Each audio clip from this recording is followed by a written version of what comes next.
March 2nd, and I have a number of abortion deaths today, um, several that I don't have a lot of information on, so I'm going to um, talk about them in one group. But there's also one legal abortion death and one illegal abortion death that I'm really going to single out.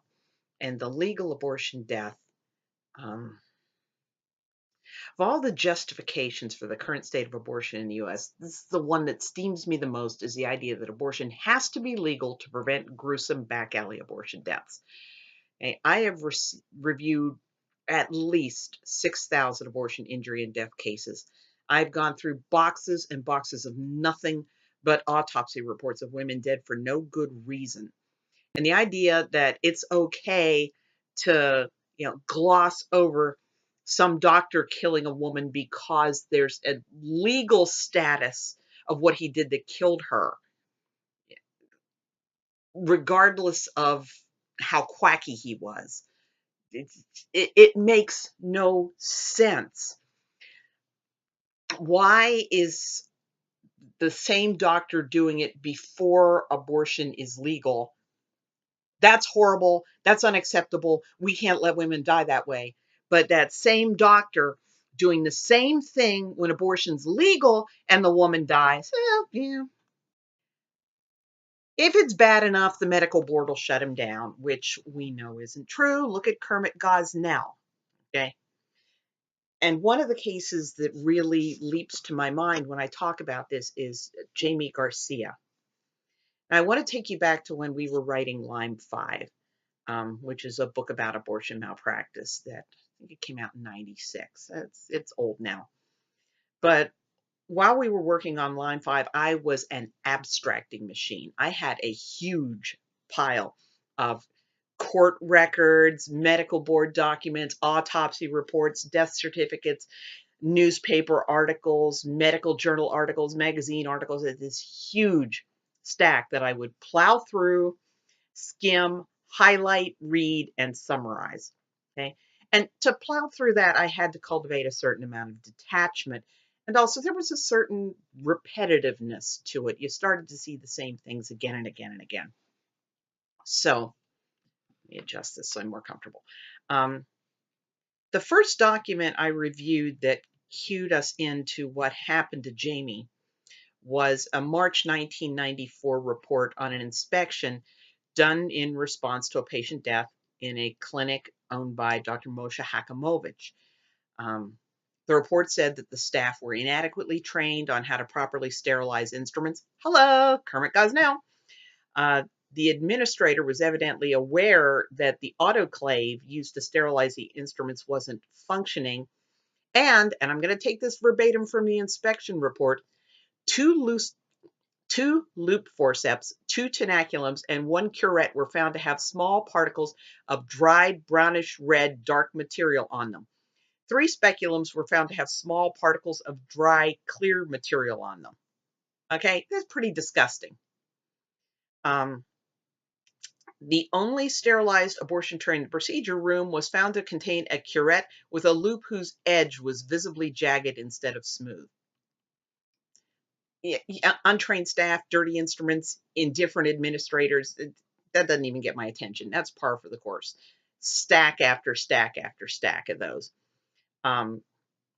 I saw an inspection report where the inspectors asked the staff to show that the emergency generator was working properly and it caught fire. I've seen credible reports of a dog in the abortion clinic in the procedure room lapping the blood up off the floor. Bloody bare mattresses, drunken doctors falling down on the floor. And this is in legal abortion clinics. Drunken doctor falling down on the floor. So, Moshe Hachamovitch's little abortion mill didn't really stand out to me. And then there was the case of the patient whose death triggered the investigation. She was a 15-year-old identified by the initials JG. And she had her abortion performed by Dr. John Coleman at Hachamovitch's clinic, called A to Z, on February 18th, 1994. 4 days later, February 23rd, she was admitted to the intensive care unit of a Houston hospital with spiking fever, chills, nausea, pain, respiratory distress, and a distended abdomen. low blood oxygen levels, and a foul-smelling discharge. So an examination revealed inflammation and a tear in her cervix. And, this is all very tragic and sad, but it's typical. It's what you see when these women die.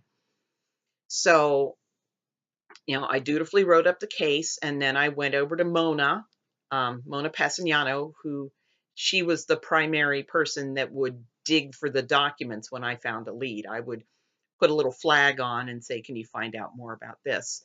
So Mona went to work and managed to get a copy of the autopsy report for this patient, who was Jamie Garcia.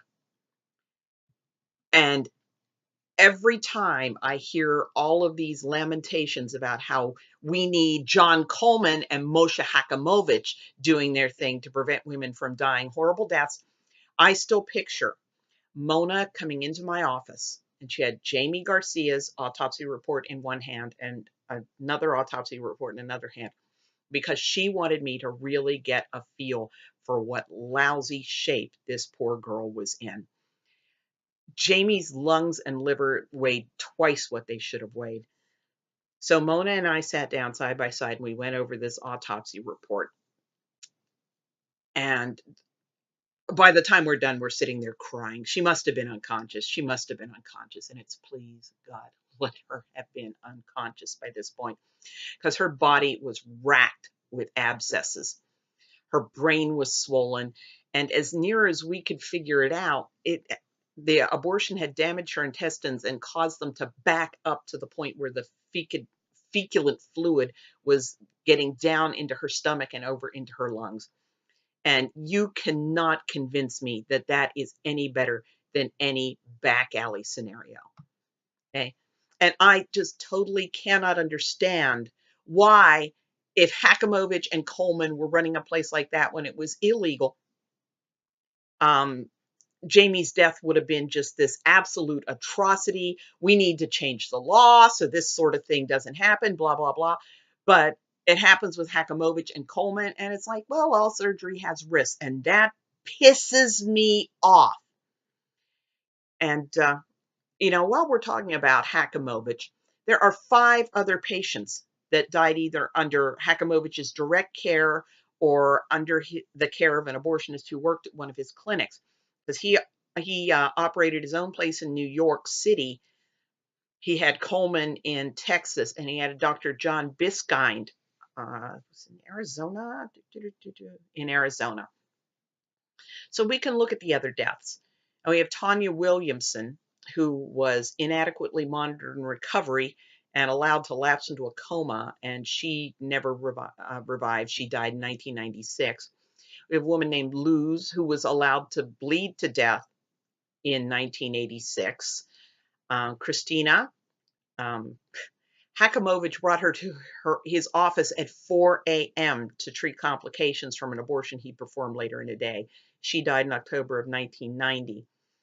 And we have Lisa, who that was Dr. Biskind in Arizona, performed her abortion, injured her, and she stopped at a hotel on the way home and she bled to death. And then we have finally, in 1998, the case that got something done about it, which was a woman named Luann. And Biskind knew that she was too far advanced in a pregnancy to legally do abortion in Arizona. But he kind of fudged the ultrasound to make her look like she wasn't as far advanced as she was. Brought her in, did the abortion. She's laying there pleading for help, just bleeding. And Hachamovitch left the clinic. He left her with no physician there to look after her. And she bled to death. And he was actually prosecuted. Let me look and find a few more details about her. Okay. Can't get this to go on for me. Well, I can't right now get to that. But, eventually I will write up Luann's death.